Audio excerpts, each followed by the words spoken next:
Hey everybody, I'm Stacey J. And I'm Chuck Duran. Welcome to another episode of VO Buzz Weekly.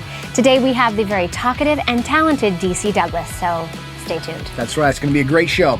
We also have a contest going on. We are giving away voiceover representation with Coast to Coast Talent Group, and you still have time to enter. Go to vobuzzweekly.com/contest, get the details, enter, hope you win.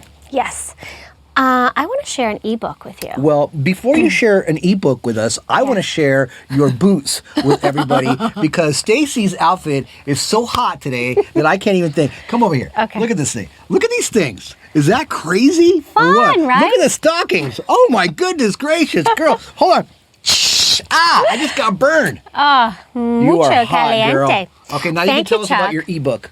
Well, I'm going to tell you about a hot ebook too. Check it out. It is called Voiceover Garden, How to Create Abundance as a Global Online Voice Actor.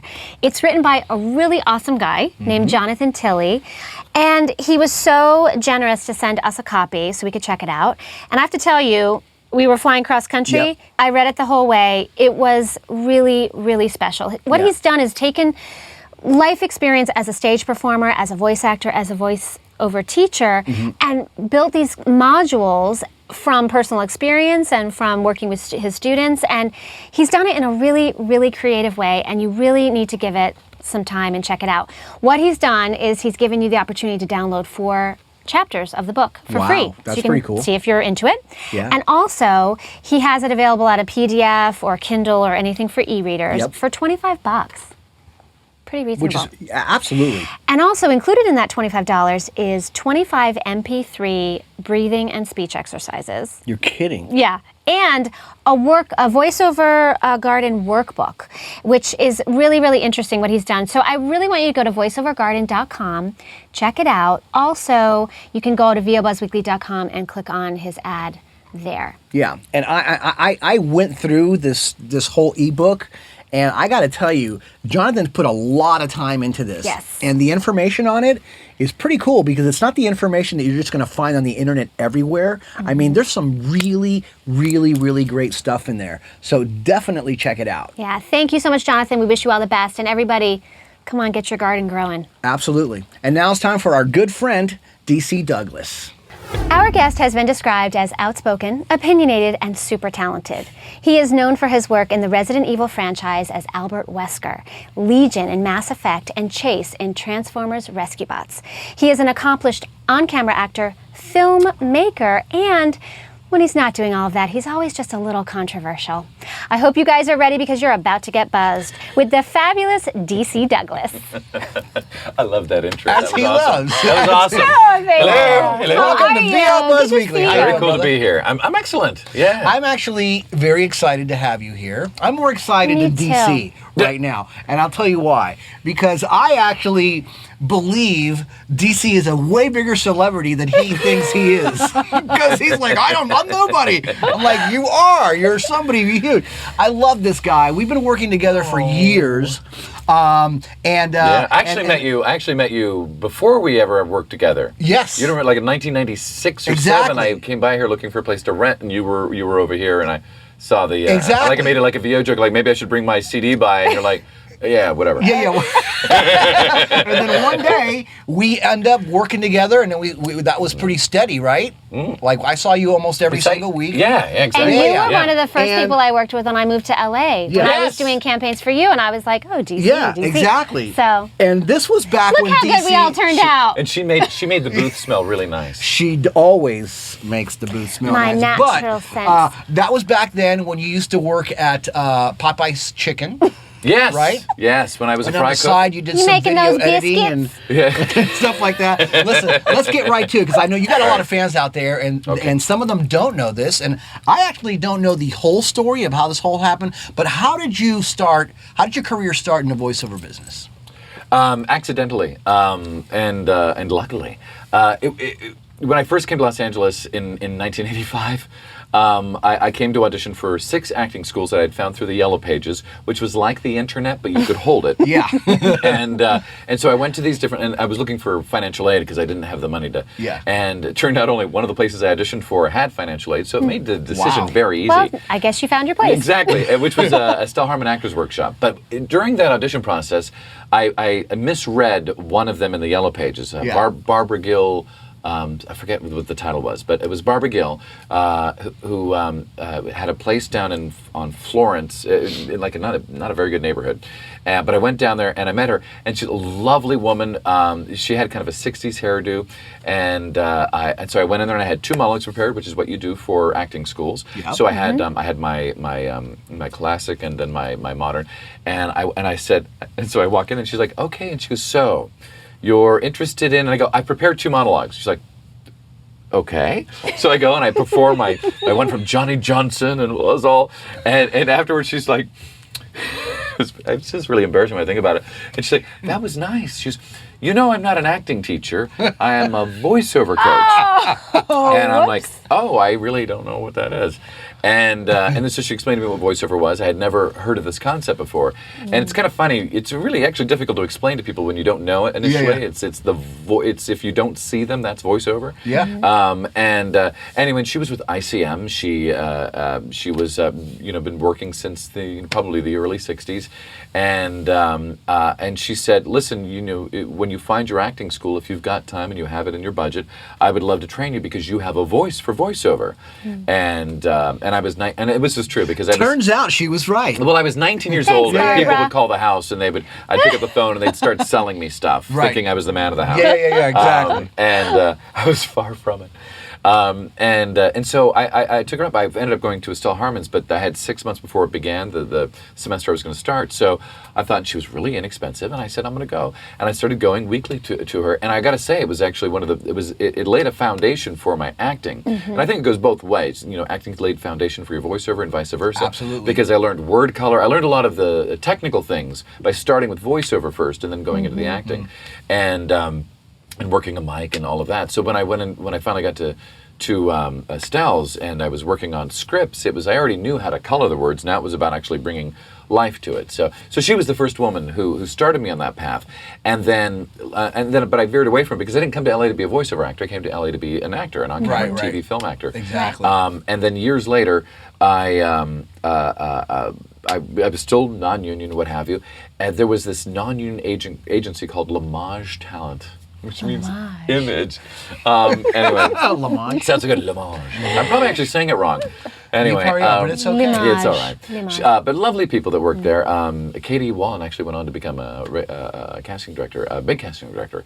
But anyway, so I signed up with them for voiceover and started doing, they started giving me like the 1-900 lines, 976 lines. Oh, so you did not. No, I was doing the commercials for not the sexy ones. Okay. This is when. Hey, you know what? You never know. No, it all, like now with it's. DC, you never know. Where his mind goes. I mean, he's like 976. Okay, no. Okay, so you were the announcer. Well, no, but back then it was for everything, and so this is like for kids things and all sorts of stuff. So I started doing like those, and I'm like, hey, this is actually kind of very easy money. That sounds horrible, but it is really when you think about somebody who's digging a ditch or something. Yeah. Yes. And anyway, and so I started using that to support myself. So that's sort of how I got in it. Yeah. But you've come a long way, baby. Since I first met you when we were in that booth talking about the bank of somewhere that you can't even pronounce. Yeah. So, Exactly. That's actually around the time that it changed big for me. Yeah. Was I always give credit. There was actually somebody, one of the fans, we did this thing where we put out for fans on my Facebook and Twitter to ask me some questions for the show because they're all big fans of the show. Absolutely. And somebody had asked me, and I'll find it and I will say their name before the end of this program, but they had asked me like what my big break was for it. Yeah. Oh, I think that was... I think it's on the last page. Yeah, I think you're right. That was... No, but I think you had made a comment about Quickie. You have been, this has not been an instantaneous journey. You have been in the trenches day after day after year after year. Time goes by fast, so we could say it's instantaneous of about 25 years. Yeah. So no, I guess it was about like 12 years into it that I ended up finally, because granted I was split between 2 careers and I didn't focus enough on it to probably have had that break earlier. Right. But yes, Deb Coloma of Deb Coloma. Hi, Deb! Love you. She's awesome. She was just wondering when and how I got my first VO break, and I would say Mark Quinn is my first big VO break. He was at Abrams Rubeloff Lawrence, which no longer has a voiceover department, but I'd put together my own reel. Was sending it out, and I sent it out with a cover letter that said, "I've just had my breast implants removed. You should see me. I'm a new person." And I think it might have offended a few people, but he liked it, and he called me. This is shocking, DC. You've never offended anyone. I know. Ever. So he dug it totally. We hit it off, and I would say that is what really got my union voiceover career going really well. So, and then he left the biz for a while. I went and with a couple other agents, some great agencies that got me other things, got me a cartoon and all of that, and then I'm back. I'm finally back with him again. So. And he's moved agencies as well, so now it's Abrams Artists. Abrams Artists, yeah. Fantastic. But you started in the video game world. That was kind of actually, to be honest, I started commercially. Looping. Doing Walla. I was with a group, Coley Sound, and they used to get all these B movies in. And the girlfriend of the guy who owned the place started a loop group, and somehow... I don't even know how I made the connection to get into that, but I got into this group through Louise Chamis, who is a voiceover teacher. Yeah. She hooked me up with them. And so I started doing some looping with this. And every now and then they would need like an extra, like she would get a call for something extra. And so the first VO gig that was not me looping, like doing the background. For those who don't know what it is, you're in a restaurant and all the people in the background are talking. Well, when they shoot that scene, they're not talking. They're pretending they're talking, and so the two actors, the leads, can. And so we not a lot of people know that. I know, and so we come in afterwards, and we try to find the mouths that you see on camera for the final cut, and add in the voices for that, and then they bury it with the sound effects of a restaurant and all of that, and that's your Walla. Then there's all sorts of stuff, especially with battle scenes where you rip your voice, and we did a lot of those, which were not fun. But anyway, she got like a call for someone to do the voice of a robot at the AT&T ride at Epcot Center, and so I was the voice of the AT&T ride back in like '93 or something. Wow, that's pretty cool. So that was like one of my first real VO gigs.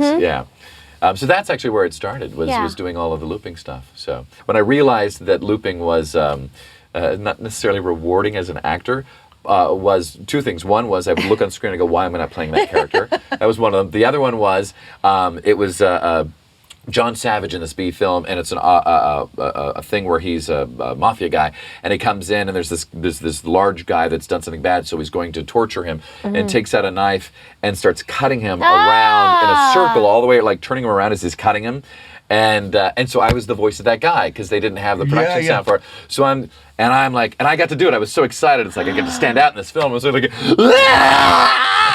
doing the whole. I was so into it. I had tears in my eyes when I was done. It was beautiful. That's and crazy. So a year later, it's on TV. It's on like Showtime or something. And I thought I get to see my performance. And so I'm like, I tape it and then like fast forward to it, and there it is. And it starts, and you hear me, and I go, and then the opera music playing in the background takes over, and you don't hear the rest of the performance. Wow.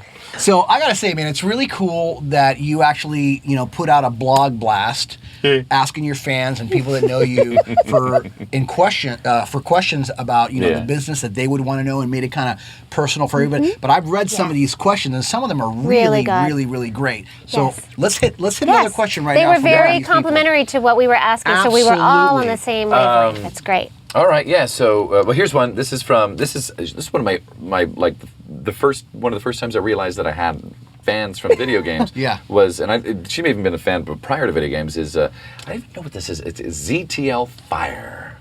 ZTL Fire. And so she goes. What are the issues that can hurt a voice actor's vocal performance?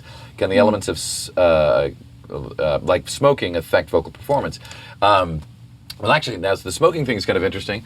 Watch it get really radical in here for a second. Here comes the controversial part. Smoking can actually add a lot of depth and gravel and nuance to a voice that you may or may not be able to control. That a lot of voice actors who just smoke, it comes like part and parcel of it. It lowers the voice and it gives you all this other stuff. Absolutely, shortens your life at the same time.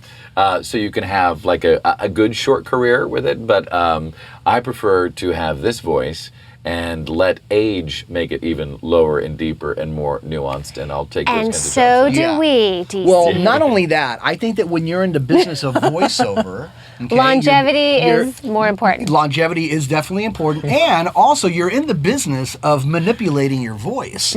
So all of these little things that you do with your voice and make it lower and stuff like that sounds like you can actually manipulate to do that stuff without smoking. I know a lot of guys. In fact, you can probably, with some of the smoking thing, you can use milk, which I would say in general Chocolate you don't want chocolate milk dairy. before you go to do a session. No dairy. Unless you want to fake that kind of smoker's thing. Yeah. You do it, and then you kind of work with the phlegm a little bit. Like also, I'll notice, like for me, waking up in the morning, I love to do promos in the morning. Because then it's just after 2 a.m. Yeah, tonight. Like it's very funny because late at night watching television shows, and then you like see like a promo, I just start talking just like here, and it's like I'm like, man, just put a mic here and give me money.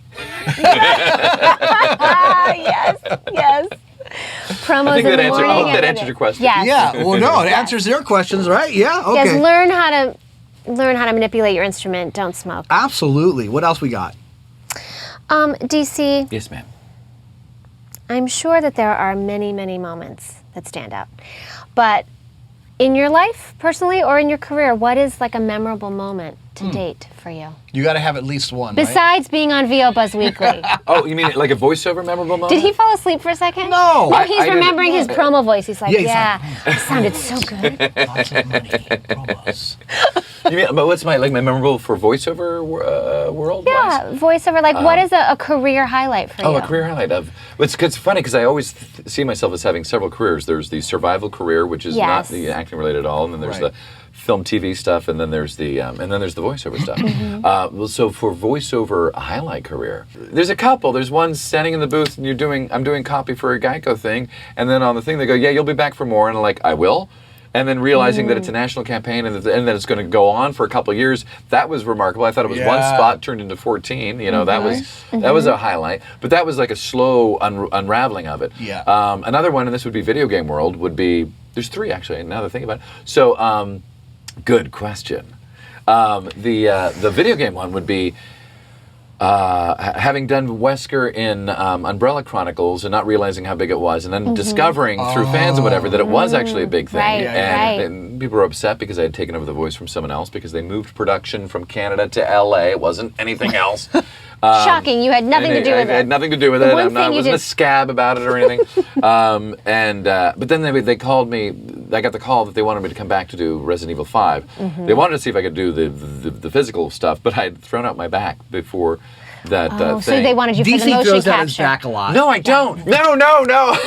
I've been working out for the last 2 years, and I haven't thrown my back out at all. I threw my shoulder out today. Oh, no. Just a little bit.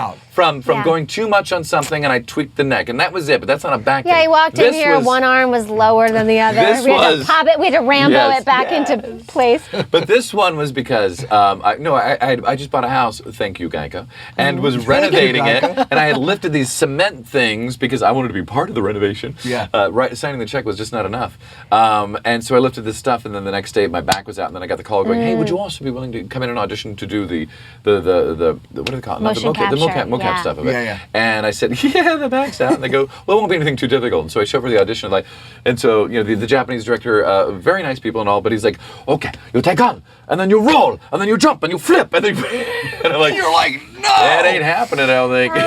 Do I have a stand-in? Yes. Do this? But the highlight would be that they decided they were going to do facial mocap for the characters. Yeah. So, and it's funny, it's a highlight in a good way and a bad way, because it's, as a voice actor, you're used to being completely anonymous on the mic. I can be doing all sorts of things with my hands, whatever that gets me to go, make a crazy voice. You do that, and it's not seen, and all you hear is just the voice. But with the dots, and then they have the cameras and the lasers, and they want you perfectly still, but they want it all very big so the computer picks it up better. I'm sure it's probably the technology is even so much beyond this now, and this is only 3 years later or whatever, 4 years later, and then no gestures, because you get in the way of the camera and the laser beams. Right. And so you're gesturing down here, but you're trying to be still, and then you see you're talking to a couple people, and I want to go Bob, blah blah blah, blah blah blah blah. Can't do that. It's like you have to go Bob, Mary, Sarah, whatever you're doing, it's like so you just can't constricting. Yeah. And so it's so, talk about like it all in the voice. It's all in the voice. At the same time, you're overacting in the face to get the computer to recognize it. So that was but it was a highlight because it was like challenging. How very freaking challenging. cool is this? Exactly, challenging. Yeah, that's yes. cool. I'd like to do that. That'd be kind of. And then the most recent one was it was an audition I didn't even think about. It was for this cartoon for Transformers Rescue Bots, and they wanted a thing like Dragnet voiceover, which is very similar to a lot of commercial stuff I've done.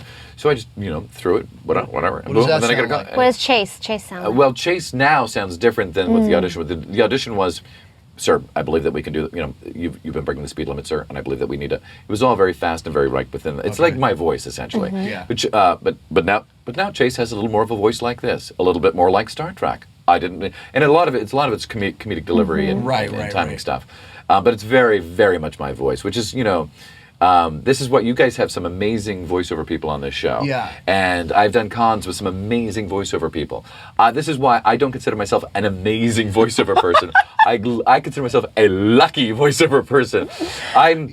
As an actor, this is the thing. The guys who go into voiceover, I know I'm kind of segueing to something else here. No, it's okay. Go on. We'll go with you. Guys who We're go with into you. voiceover, who want to do voiceover, and guys, gals, whatever, they go because they do funny voices. They're always doing, and they're mimics, and they're mimicking voices all the time. All of that stuff. That wasn't me. I didn't do a lot of funny voices. I mean, I did funny voices because I was 13 and puberty hit, and I didn't know what to do with my energy. But I was not like, I really wanted like impersonate this voice or that voice. Yeah. I mean, sometimes I did when You were not the man of 1,000 voices. No. Right. But I wanted to act. I wanted to be on camera. I wanted to be in these alternate realities and live in the moment. I'd get into the character through the voice. Like I would find a voice for my character, but it was not something extravagant. Obviously, I had to fit what this face looks like, which, by the way, has only recently come into look the same.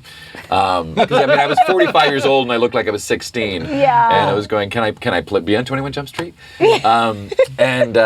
So that's how I got it. So like when I would have going to work in a voice, it was like I had time, I had the signs, I had several days and all of that. These guys, these other people you have on the show, they've got 20, 30, 40, 50 voices maybe in their heads already. They already know how to go to it. They have dialects, Yeah. I think of Doug Stone with dialects, so just how many he can just pull out like that. Doug's great. Yeah. I'm not that guy. I've got a couple dialects that I can do only because I kept getting acting jobs or voiceover jobs where I would do the same, so it sticks with me. But other stuff, I can learn it for the day. I learned an Irish accent one day. I was great that day. It was a stage performance. It was great. They needed me for the same one day. Come in, do an Irish accent. I'm there with the tapes and I'm learning it as best I can. And I walk in and they're like going, great accent. I'm like, thank you. I'm gonna forget it tomorrow. And I did. I can't do an Irish accent right now if you ask me to. Well, but not every character, and you have a very successful commercial career, and then it's very much about being real and conversational. So not everything in voiceover is about the goofy voice and the crazy sound. Well, that's true. There's the whole commercial side that a lot of people don't know about, and it's actually, and it's sad in some ways, it's actually the more financially rewarding side of it if you get these national big campaigns, or even if you just get like one TV commercial that just happens to do well, and the company decides they're going to keep running it for a couple of years. I've got one now. Netflix. I have like 2 lines. I think 6 words. I'm not sure. The voice of a tiger in the Netflix thing. It's the rabbit and the tiger and all that. I'm the guy, and it's like that. Just I keep getting checks for that, and it's like that's But with other work with video games, you're paid for the session and that's it. You don't get anything else. Right. With cartoons, a lot of the times it's very nominal what you might get with the residuals unless you're on like major network prime time. Exactly. Or it's a hit show. But most of these are it's contract to contract for each episode. Exactly. Exactly. He doesn't think it's a big deal, and I've talked to him about this, and he's like, but it is a very, very big deal. And for all you people out there, a lot of you are going to probably relate to some of this. Okay.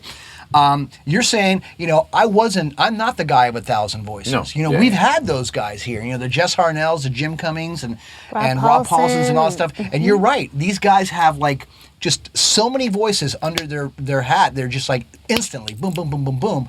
You're not that guy. No. You were never that guy. No. You never thought you were that guy. I'm crap. Why are you here? You're not.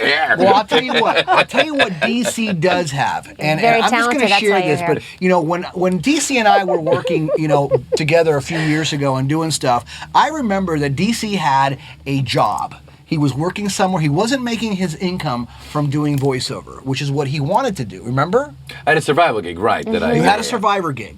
Which Wait most a actors, minute. I was on by the way, Survivor. most actors in LA do have a Right. survival gig. And there's nothing wrong Yeah. with that. But here's the little thing. He says to me, and I remember this. I still remember this. He says to me, my goal this year is to have a home studio in my house and to work from home and to make a 6-figure income from my home. I say 6-figure. You did, and you did, and stop doing my Extra survival job, gig. Yeah. Okay, and I'm like, great, DC, because everybody says that and everybody wants that. Well, he actually did it because I monitored him in my mind, and I'm like, what? It's not Scientology. First, he's got, he's got, hey, how's that studio coming? Oh, man, I got it down, and and I got my this and my that, and blah, blah. Oh, okay, great. I'm building my own website, doing Flash, and Do you remember? Yeah, I remember. I'm like, you did that? And he's like, yeah, I did it myself. He did it himself, right? Builds his own website,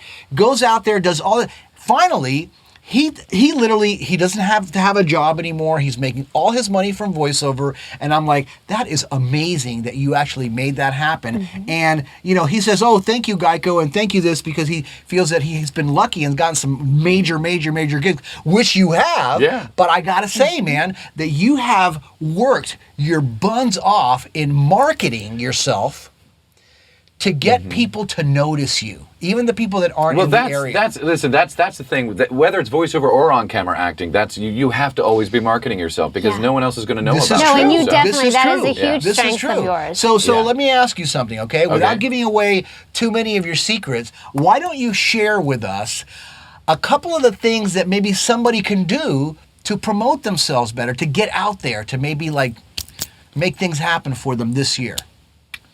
What are some things that- wait. The very first thing is you have to make that commitment. Absolutely. And I will take it even back even further because all these people, I constantly get emails. I'm sure everybody who's been on the show says this. They get emails from people going, "What do I do to get into voiceover?"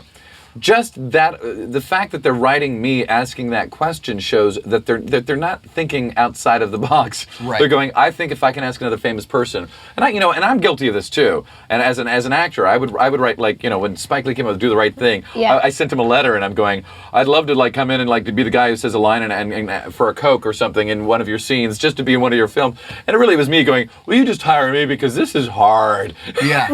Yeah. And that's essentially what you're doing. And it's like another VO guy is not going to be able to get you any work or a job. I mean, later on, when you see each other and you know each other's work, then yes, who you know helps out a great deal. But when you're starting out from nothing, you're just a name on an email coming to me. Yeah. How can I help you? You were asking me to be your parent, your trainer, your all these things for you, and you have to do that for yourself. So it starts with, I would say, is. Did you research what it is, how to learn voiceover? And there's thousands of books out there about that, and websites, and VO Buzz Online, Weekly yeah. with all these interviews with people. You can learn so much about it, and then from there, So let's say you're going to your question. Yeah. Those of you who you know your voice, you know what you can do. Obviously, we're always still learning about what we do, Right. but you're at a place now where you're like, have the skills. I want to get out there. Yeah. Well, you need to brand yourself, and I think you probably talked with this with Absolutely. other people previously, other CDs and whatnot. And that's the thing is that what is your voice? What is it that you represent? And brand yourself that way. How would you describe in 3 words the qualities of your voice? Then it's how do you present yourself to me? If it's just a name on an AOL email to me, that's not really presenting yourself very well. But if it's if you're Bob Smith and it's bobsmith.com, okay, now I'm going to go to bobsmith.com because I want to know more about you. Right. Maybe you put your 3 words in your signature. So Bob Smith, the voice of poop, and bobsmith.com. So I'm going to go to bobsmith.com. You got a picture of a big poop, and then you've got little poops, which are little audio players for your demo reels. Now I'm starting to get a sense. He's the poopy voice. I like this Right. guy. I Yeah. can't believe I'm using this as a but you're getting the I idea. think it's safe Totally to say getting- no one will be stealing this No one idea. will Nobody will be steal stealing this this idea. Yeah. Like I say, I want to help you, but I don't want you to be my competition. Yeah. So go with the poop idea. Yeah. It's a winner It'll idea. probably work It nowadays. really is. Yeah. Well, but you did that. Yeah, You said to yourself. I went with urine, but yes. Well, but Yeah, he went with urine. where are we? can I get off this ride? No. But the thing is, you set an intention, but an intention without action and purpose and focus and a deadline is just you know, helping by saying, listen, I need to do this by a certain time. Yeah. You know, it's so funny. No offense to those of you who are really into The Secret, but but that's what The Secret essentially is going. You visualize. You need to visualize a goal, because if you don't know what the goal is, you can't take the incremental steps to get to that goal. Yeah. So you visualize. You put it out there. This is what I want, and now you got to go do it to get there. And now you will start to discover. You break it down. So what are the first steps that I have to do? And what are the next steps? And what are the next steps? Yeah. And don't put into your formula, so-and-so is going to help me at this point, or so-and-so is going to help me at this point. Because really, no one helps you. At one point they do, but when they do, it's like that's remarkable. Thank you. Yeah. Because there are a lot of nice people in this business, and there's a lot of mean people too. But no, but it's if you're a good person, if you're a person that other people like being around, that when you get into the business, you get a job. I get a job, say, with Chuck, and Chuck goes, wow, I dug working with DC. He was fun, or whatever, and I dug working with Chuck. So all of a sudden, someone goes, hey, I'm looking for a demo reel. I go, oh, we got to use Chuck. Now, there may be other demo places out there. It's like, but Chuck is great to be around. He's a good person. And it just so happens that his work is excellent as well. And so it's vice versa. Chuck goes, I liked working with DC. He was fun. Someone needs a voice on this kind of, you know what? DC's got a voice for this. Now, he may know 5 other people, but he liked working with me. Right. And so so that's how that works. So, but it doesn't work into your formula. It's just something that's a natural evolution from it. Yeah. So it's setting up the steps. And as far as you guys that are ready to do that, it's brand yourself, have a website. Is the website easy to follow as to what you're offering? Yeah. And then start presenting yourself to people. Don't spam people necessarily, but present yourself. Yeah. It all depends too if you're living in Bakersfield, or if you're living in New York or Atlanta or LA. It's completely different kinds of careers that you're going to have. So you have to take that into consideration. I have a thing on my website where I break it down, city folk and country folk, and explain how you can, and I wrote this years ago, but I think it's still fairly applicable. If you're a country folk, you're going to want to have to create your little own home studio so that you can do internet work. Exactly. But if you're city folk, yes and no. It's good to have it so you can send in auditions, but you don't necessarily have to have it because you're going to have people representing you, sending you out for auditions and whatnot. Exactly. Right. Yeah. Yeah. I would recommend that you guys check out DC's website, DCDouglas.com. DCDouglas.com. And just check out how he markets himself and how he places himself and positions himself.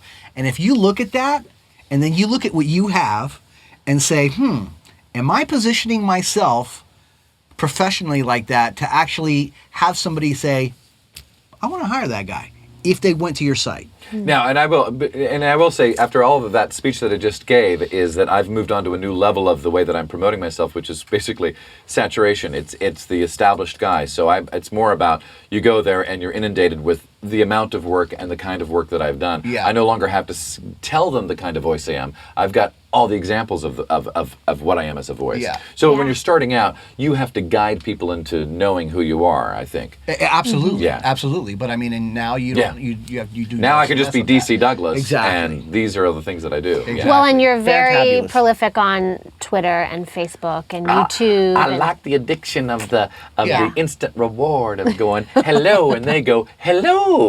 It's fun. Well, that concludes part 1 with DC Douglas, but be sure and tune in next week for part 2. It's going to be crazy. Absolutely. And in the meantime, you can find us on Facebook, Twitter, and Pinterest at VO Buzz Weekly. You guys take care out there, and just remember, you always have time for a little buzz.